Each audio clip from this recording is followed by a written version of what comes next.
শুধু দর্শক বন্ধু, আপনারা দেখছেন একে নিউজ বাংলার। এই মুহূর্তে উপস্থিত রয়েছি কলকাতা হাইকোর্টে। ডায়মন্ড হাবড়া কেন্দ্রে অভিষেক বন্দ্যোপাধ্যায় এবারে লোকসভা ভোটে 7 লক্ষ ভোটে জিতেছে এবং রাজ্যের মুখ্যমন্ত্রী মাননীয় মমতা বন্দ্যোপাধ্যায় ওনাকে আলাদা করে বাহবা দিয়েছেন। কিন্তু সেই ডায়মন্ড হাবড়া কেন্দ্রে ইনসাফ পার্টি, বিজেপি এবং আইএসএফ যারা যারা প্রতিদ্বন্দ্বিতা করেছিলেন তারা প্রত্যেকেই কিন্তু অভিযোগ করেছেন যে ডায়মন্ড হাবড়ায় ব্যাপক ছাপ্পা, রিগিং, ভয় দেখানো, মারধর, ইভিএম সেলুটেপ মেরে দেওয়া, এরকম অভিযোগ কিন্তু ভুরি ভুরি আমরা শুনতে পেয়েছি। ইতিমধ্যেই ডায়মন্ড হাবড়ার বিজেপি প্রার্থী অভিজিৎ দাস ববি তিনি কিন্তু মামলা করেছেন এবং সেই মামলার সঙ্গে পার্টি করেছেন। আমার সঙ্গে দাঁড়িয়ে রয়েছে অধ্যাপক শেখ কলিমুদ্দিন, তিনিও সেই মামলায় পার্টি করেছেন এবং এনাদের দাবি হচ্ছে যে সমস্ত তথ্য রয়েছে যে অভিষেক বন্দ্যোপাধ্যায় ডায়মন্ড হাবড়ায় অভিষেক বন্দ্যোপাধ্যায়ের সঙ্গভঙ্গরা তারা কিভাবে রিগিং করে সেই জায়গায় 7 লক্ষ ভোটে জিতেছে। এনারা দাবি করছেন যে অভিষেক বন্দ্যোপাধ্যায়ের সংসদ পদ খালি হওয়া উচিত এবং সেটা হবে। আমরা এই সমস্ত বিষয়ে কথা বলবো। আমাদের সঙ্গে রয়েছেন অধ্যাপক কলিমুদ্দিন শেখ। আজ আমি হাইকোর্ট এসেছি, তার কারণ আমার 40 নম্বর কোর্টে একটি মামলা ছিল। আমি ইনসাফ পার্টির সর্বভারতীয় সভাপতি অধ্যাপক শেখ কলিমুদ্দিন 21 ডায়মন্ড হারবার লোকসভার একজন কন্টেস্টিং ক্যান্ডিডেট ছিলাম। আপনারা দেখেছেন যে 21 ডায়মন্ড হারবার লোকসভায় কিভাবে দুর্নীতি করে তৃণমূল কংগ্রেসের ক্যান্ডিডেট মাননীয় অভিষেক বন্দ্যোপাধ্যায়কে সেখানে জেতানো হয়েছে। এখানে আমি যেহেতু একটা ক্যান্ডিডেট হয়েছিলাম, আমাকে উইথড্র করানোর জন্য প্রচুর প্রেসার দেওয়া হয়েছে। আমাকে ঠিকমতো এখানে প্রচার করতে দেওয়া হয়নি। শুধু আমি নই, সমস্ত বিরোধী ক্যান্ডিডেটদের উপরে এখানে একটা অত্যাচার করা হয়েছে। বিরোধী ক্যান্ডিডেটদের গাড়ি ভেঙে দেওয়া হয়েছে, বিরোধী ক্যান্ডিডেটের সদস্যদের উপর আক্রমণ করা হয়েছে, পোলিং এজেন্টদের উপর আক্রমণ করা হয়েছে। ইভেন ইফ পোলিং এজেন্টদেরকে বুথে ঢুকতে পর্যন্ত দেওয়া হয়নি। বুথে যারা ঢুকেছিল তাদেরকেও মারধর করে বের করে দেওয়া হয়েছে।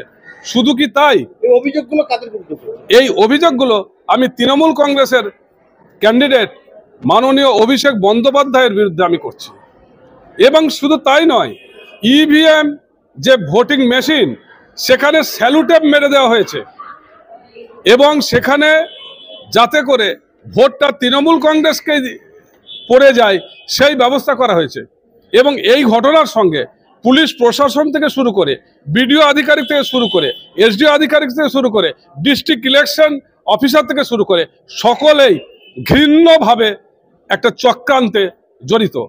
তার এই যে অভিষেক বন্দ্যোপাধ্যায় অনৈতিকভাবে ইনি জিতেছেন, ডায়মন্ড হারবারে ফ্রি অ্যান্ড ফেয়ার ইলেকশন হয়নি, সেই ঘটনাকে কেন্দ্র করে আজকে আমি মামলায় আজকে হাজির হয়েছি এবং সেখানে 10/6/2025 তারিখে মামলার পরবর্তী শুনানি, লিখিতভাবে 10/6/2025 তারিখের মধ্যে আমি আমার জবাব ওখানে দেব।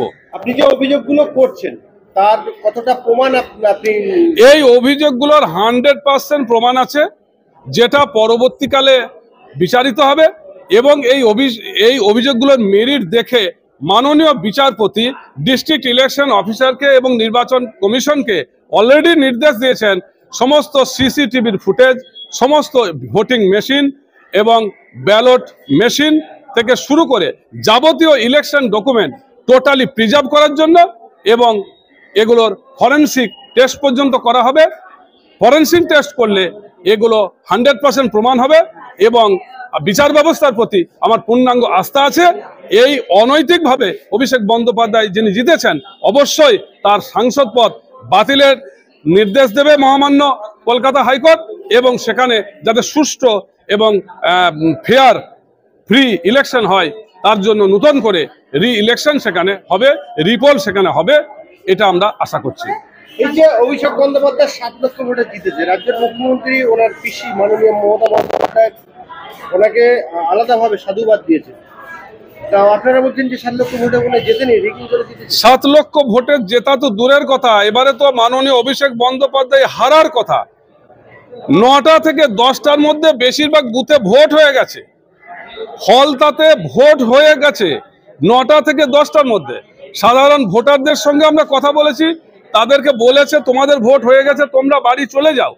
পুরো এখানে ছাপ্পা ভোট হয়েছে, বিভিন্ন জায়গাতে এখানে ছাপ্পা ভোট হয়েছে, এবং এই যে ছাপ্পা ভোট এটা পরিকল্পিতভাবে অভিষেক বন্দ্যোপাধ্যায়কে রেকর্ড ভোটে জেতানোর জন্য পুলিশ প্রশাসন থেকে শুরু করে একদম অ্যাডমিনিস্ট্রেশন থেকে শুরু করে সবাই এর মধ্যে জড়িত, এবং এটা প্রমাণিত হবে, এবং আশা করি ওনার সাংসদ পদ বাতিল হবে।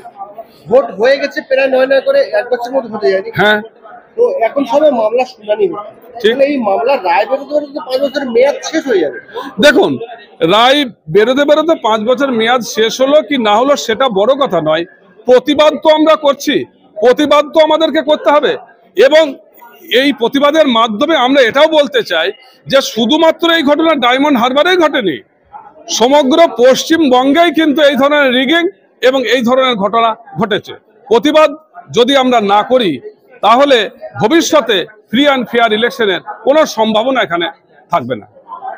বিজেপি যিনি প্রার্থী দাঁড়িয়েছিলেন অভিজিৎ দাস ববি, তিনিও অভিষেক বন্দ্যোপাধ্যায়ের বিরুদ্ধে মামলা করেছেন। আপনি কি সেই মামলার সঙ্গে যুক্ত আছেন না? হ্যাঁ, আমি সেই মামলার সঙ্গে যুক্ত আছি।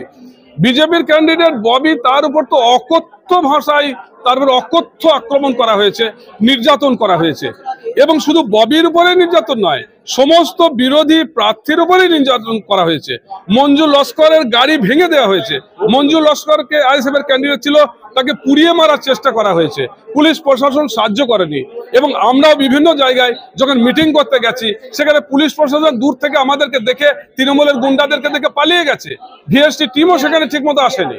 ভোট মানে গণতন্ত্রের মতামত নেওয়া, অবশ্যই মানুষকে বিরোধিতা করা হচ্ছে, ঠিক। ছাপ্পা মেরে রিগিং করে 7 লাখ 8 লাখ ভোটে জিতছে। কিভাবে দেখছেন? দেখুন, এটা আমি শিক্ষিত মানুষ, একজন সুনাগরিক হিসাবে এটাই চাই যে ফ্রি ফেয়ার ইলেকশনটা অন্তত হোক, মানুষের গণতান্ত্রিক অধিকারটা যেন তারা প্রয়োগ করতে পারে।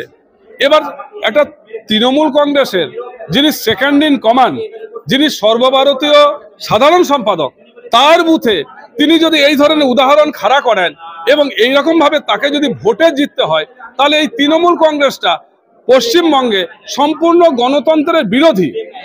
আজ আমি এই মামলা করার মাধ্যমে পশ্চিমবঙ্গের সমস্ত সাধারণ মানুষকে এই বার্তা দিতে চাই যে আপনারা গণতন্ত্রের জন্য আপনারা আওয়াজ তুলুন, শুধু অভিষেক বন্দ্যোপাধ্যায়কে না, আপনারা পুরোপুরি তৃণমূল দলকে আপনারা প্রত্যাখ্যান করুন, এবং নিজের ভোট যাতে আপনারা নিজেরা দিতে পারেন সেই কারণে আপনারা সাহস সঞ্চয় করুন, এবং কোনো রকম কোনো কিছুর দ্বারা প্রভাবিত না হয়ে আপনারা পশ্চিমবঙ্গের গণতন্ত্রকে বাঁচান।